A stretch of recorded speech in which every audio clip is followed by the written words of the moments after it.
말씀으로 여는 수요일 아침입니다. 오늘도 귀한 새날 주신 하나님 앞에 감사를 드리고 이 한날 믿음으로 승리할 수 있기를 주님의 이름으로 축원합니다. 이 아침에 우리에게 주시는 하나님의 말씀은 베드로전서 1장 1절에서 12절 말씀까지입니다. 베드로전서 1장 1절에서 12절 말씀 제가 봉독해 드립니다. 예수 그리스도의 사도 베드로는 본도, 갈라디아, 갑바도기아, 아시아와 비두니아에 흩어진 나그네 곧 하나님 아버지의 미리 아심을 따라 성령이 거룩하게 하심으로 순종함과 예수 그리스도의 핏부림을 얻기 위하여 택하심을 받은 자들에게 편지하노니 은혜와 평강이 너희에게 더욱 많을지어다. 우리 주 예수 그리스도의 아버지 하나님을 찬송하리로다. 그의 많으신 긍휼대로 예수 그리스도를 죽은 자 가운데서 부활하게 하심으로 말미암아 우리를 거듭나게 하사 산 소망이 있게 하시며 썩지 않고 더럽지 않고 쇠하지 아니하는 유업을 잊게 하시나니 곧 너희를 위하여 하늘에 간직하신 것이라. 너희는 말세에 나타내기로 예비하신 구원을 얻기 위하여 믿음으로 말미암아 하나님의 능력으로 보호하심을 받았느니라. 그러므로 너희가 이제 여러 가지 시험으로 말미암아 잠깐 근심하게 되지 않을 수 없으나 오히려 크게 기뻐하는도다. 너희 믿음의 확실함은 불로 연단하여도 없어질 금보다 더 귀하여 예수 그리스도께서 나타나실 때에 칭찬과 영광과 존귀를 얻게 할 것이니라. 예수를 너희가 보지 못하였으나 사랑하는도다. 이제도 보지 못하나 믿고 말할 수 없는 영광스러운 즐거움으로 기뻐하니 믿음의 결국 곧 영혼의 구원을 받음이라.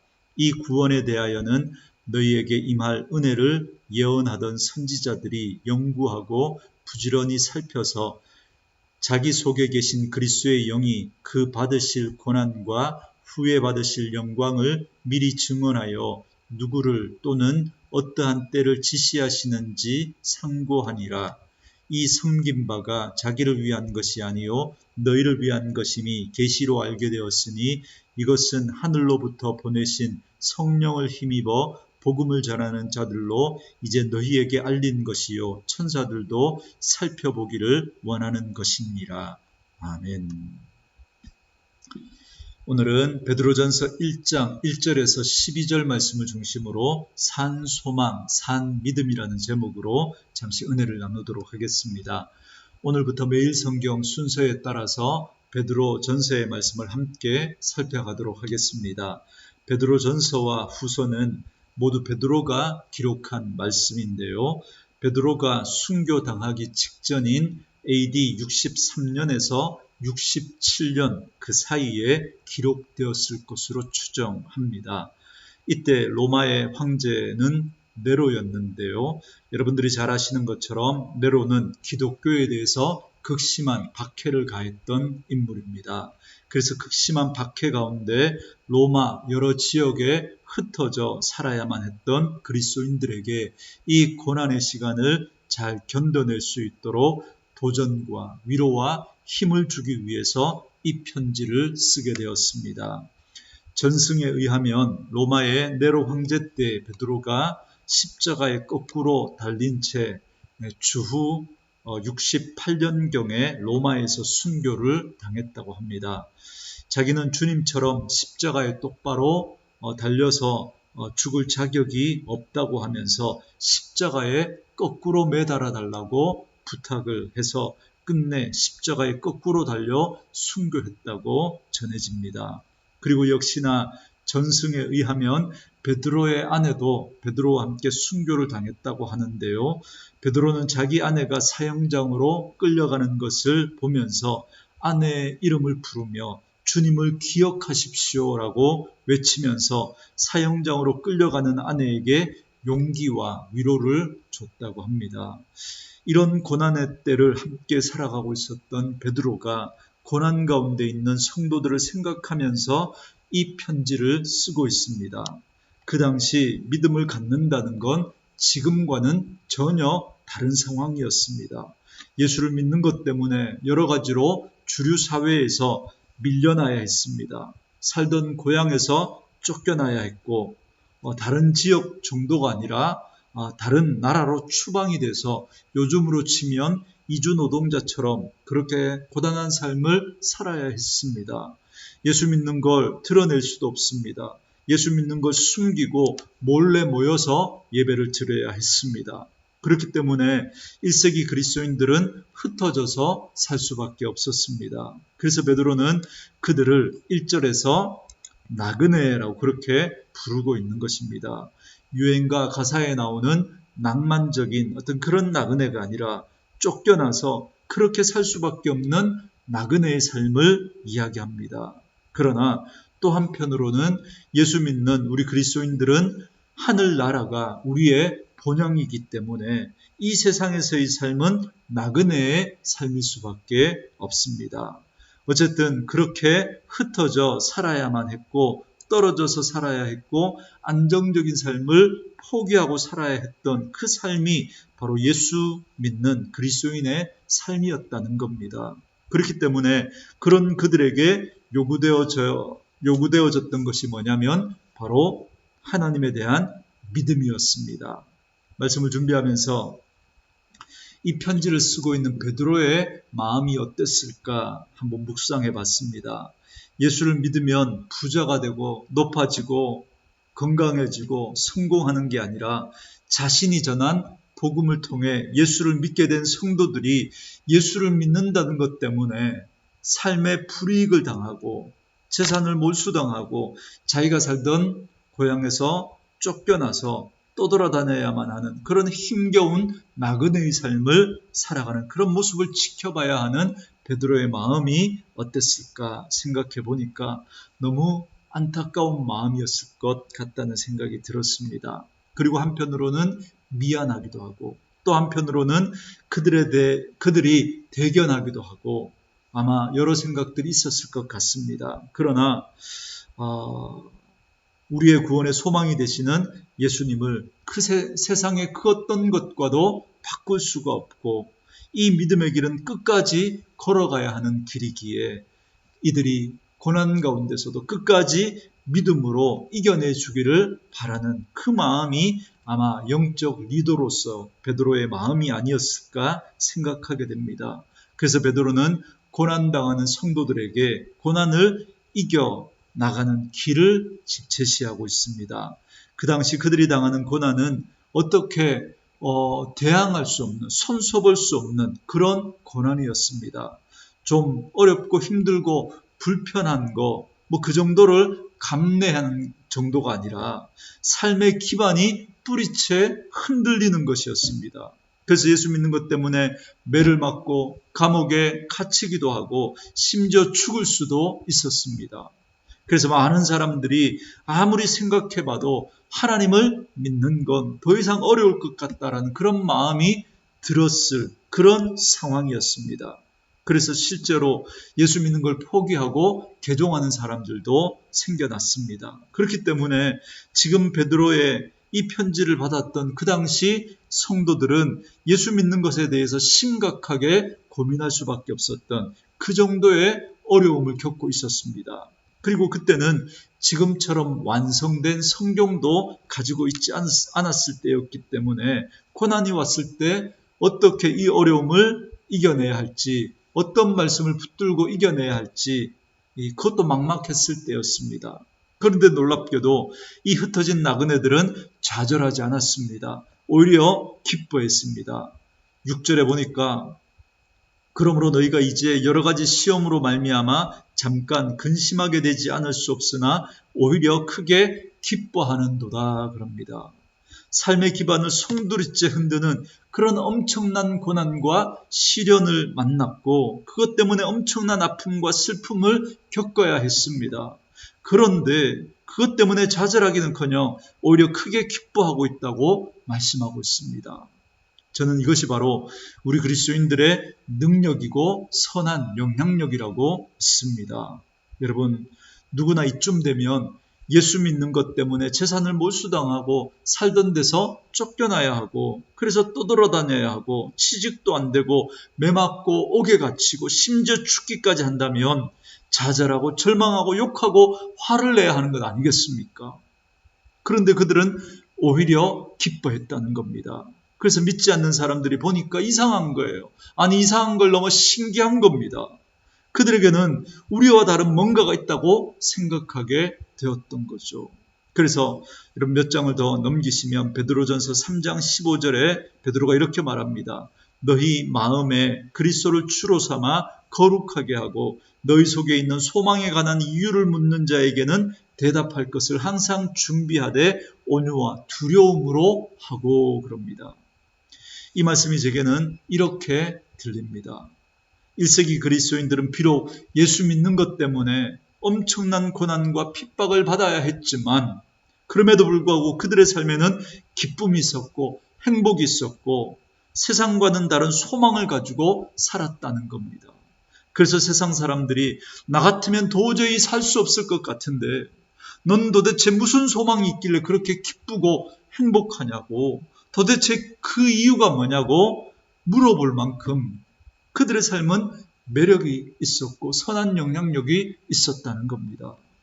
그렇다면 그 이유가 무엇일까요?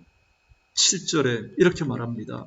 너희 믿음의 확실함은 불로 연단하여도 없어질 금보다 더 귀하여 예수 그리스도께서 나타나실 때의 칭찬과 영광과 존귀를 얻게 할 것이니라 그럽니다.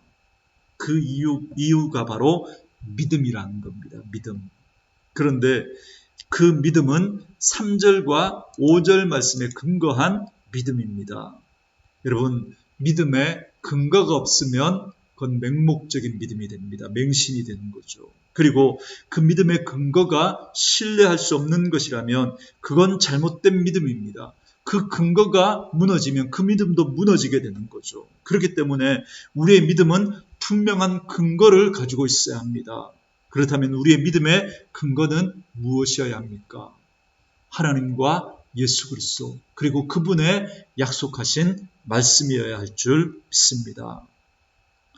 여러분, 그렇기 때문에 오늘 이 3절부터 5절 말씀에 보면 그들이 붙들었던 그 약속의 말씀이 무엇인지가 나옵니다. 그러니까 그들이 이런 고난 가운데서도 기뻐할 수 있었던 이유는 첫째로 죄인된 인간들을 구원하시려고 독생자 예수님을 세상에 보내신 하나님의 긍휼하심 때문입니다. 그리고 둘째로 예수 그리스도의 부활 때문입니다. 예수님이 죽었다가 3일 만에 다시 살아나심으로 잠자는 자들의 첫 열매가 되신 것처럼 그들도 고난 가운데 있지만 예수님처럼 부활할 것에 대한 믿음이 있었던 거죠. 셋째로 우리를 거듭나게 하사 산 소망을 주셨기 때문입니다. 넷째로 썩지 않고 더럽지 않고 쇠하지 아니하는 영원한 하늘나라를 상속받게 하셨기 때문입니다. 그리고 다섯째로 성도들을 환난과 핍박 중에도 크신 능력으로 보호해 주실 것을 믿었던 겁니다. 이걸 한마디로 말하면 예수 그리스도를 통해서 우리에게 주시는 산 소망 때문이라는 겁니다. 이 소망에 대한 믿음이 있었기 때문에 그들은 고난 가운데서도 오히려 기뻐할 수 있었던 겁니다. 사랑하는 성도 여러분, 이 소망은 어떤 일이 있어도 변하지 않습니다. 사라지지 않습니다. 흔들리지 않습니다. 누구도 빼앗을 수 없습니다. 그래서 산 소망입니다. 그런데 왜 우리는 자꾸 예수를 믿는다고 하면서도 좌절하고 절망하고 낙심하고 그렇게 넘어집니까? 산 소망이 아니라 죽은 소망을 붙들고 그걸 믿고 있기 때문은 아닌지 우리의 모습을 한번 점검해 보셔야 합니다. 전 사랑하는 우리 오늘의 교회 성도들이 세상에 사라질 소망이 아니라 예수 그리스도로 인하여서 우리에게 주신 영원하고 변하지 않고 사라지지 않는 산 소망 붙들고 그것을 믿는 믿음으로 고난 가운데서도 오히려 기뻐할 수 있는, 그래서 세상 사람들이 우리를 보고 우리 안에 있는 소망에 대해서 궁금해질 수 있는 그런 매력 있는 선한 영향력을 가진 그리스도인들 될 수 있기를 주님의 이름으로 축원합니다. 그런데 놀라운 건 그들이 그렇게 극심한 고난 가운데서도 그렇게 소망을 붙들고 기뻐하며 믿음으로 살 수 있었던 건 그들에게 어떤 신기한 체험이나 어떤 신기한 어떤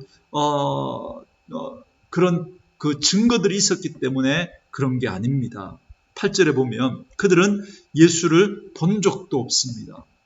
다만 그 복음을 누군가로부터 전해 들었을 뿐입니다. 그런데 그들은 보지도 못하고 다만 복음을 통해서 알게 된 그 예수를 사랑하고 믿고 기뻐했다 그럽니다. 여러분, 이게 사실은 우리가 구원받은 하나님의 백성이라는 증거입니다. 이게 믿어진다는 게 하나님의 은혜거든요. 여러분, 그래서 9절에 믿음의 결국은 곧 영혼의 구원을 받음이라 라고 하는 이 말은 보지도 못하고 증명할 수도 없는데 믿어진다는 것이 구원받은 하나님의 백성이라고 하는 증거라는 말입니다. 그러니까 믿어지는 것이 은혜인 거죠. 믿어지는 것이. 그래서 결국 믿음도 하나님의 선물인 것입니다. 저와 여러분이 예수를 믿는다는 것이 바로 은혜고 하나님의 선물인 줄 믿습니다. 그리고 이제 우리가 받을 그 구원의 위대함을 10절에서 12절 말씀에서 말씀해 줍니다. 먼저 10절과 11절에서 베드로는 우리들에게 전파된 구원은 선지자들이 알기를 위해서 열심히 연구하고 살핀 것이다. 그렇게 말씀합니다. 그리고 성령께서 그들을 감동하사 주께서 십자가의 고난을 지신 후에 영광을 얻으실 것이라고 예언하게 되었음을 말합니다. 그러니까 성령의 역사와 선지자들의 수고와 그리스도의 십자가로 우리에게 구원의 은혜가 임하게 되었다는 그 말씀입니다. 그리고 12절에서 결론적으로 이렇게 말합니다.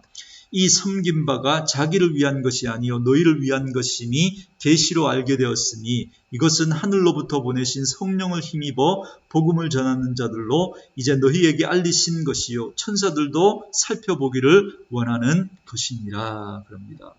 무슨 말이냐면 선지자들은 그리스도의 십자가 죽음을 예언하기는 했지만 그때를 만나보지 못했습니다. 그러니까 그 선지자들의 그 수고는 자기들을 위한 것이 아니라는 거죠. 결국 누구를 위한 거예요?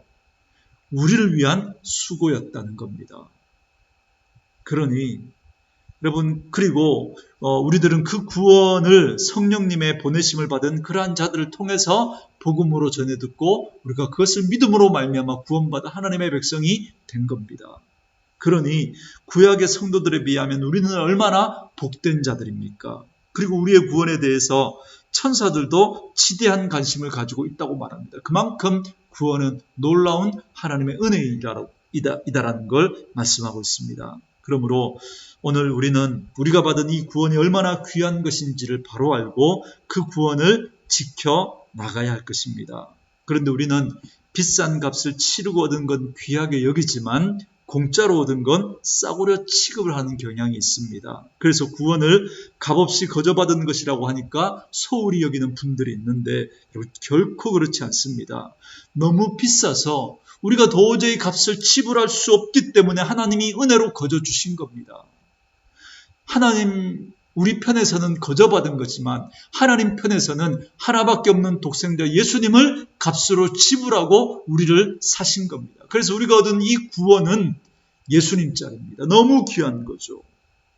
그렇기 때문에 오늘 본문은 우리의 믿음과 구원을 위해서 얼마나 귀한 것들이 투자되었는지를 깨우쳐 주면서 이 믿음을 귀하게 간직하라고 말씀하고 있는 겁니다. 그래서 그리스도인이 된 우리들의 신분이 얼마나 귀한 것인지를 깨닫고 어떤 어려움과 고난과 핍박 중에도 우리의 믿음을 지켜가라는 것입니다. 사랑하는 성도 여러분, 그러므로 우리들은 우리들의 구원이 이처럼 고귀하고 큰 값을 치르고 이루어졌다는 사실을 꼭 기억하셔야 합니다. 그래서 우리에게 주신 이 믿음이 얼마나 귀한 희생과 헌신으로 된 것인지를 아시고 어떤 고난과 시련에서도 이 믿음을 잘 지켜나가시는 그런 저와 여러분들이 될 수 있기를 주님의 이름으로 축원합니다. 우리 주신 말씀을 생각하면서 음악과 함께 기도 제목을 보면서 기도하는 시간 가지시기 바랍니다.